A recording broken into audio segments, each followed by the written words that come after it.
August 31st, 2020. There is no other.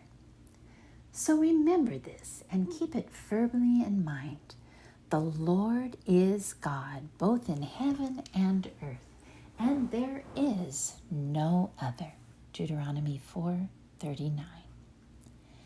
After urging the Israelites to never worship idols, Moses warned them that if in the future they ever disobeyed that command, God would scatter them among nations where few would survive. However, if they sought the Lord again with a whole heart, they would find him, for their God was a merciful God who would not forget his covenant of relationship. The narrative that follows poured like oil from the heart of a man who knew this God and wanted his people to know him too. Has any nation ever heard the voice of God speaking from the fire? Has any other God dared to take a nation for himself? He showed you these things so you would know that the Lord is God and there is no other.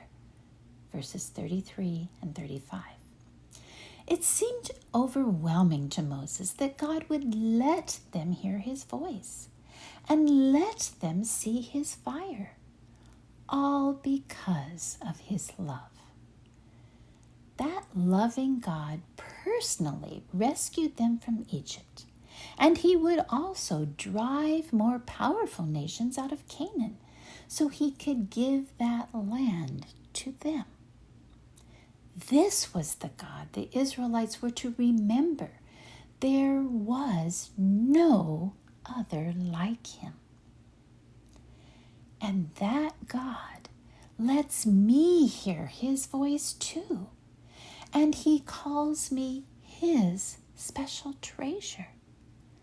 So I worship him today because there is no other.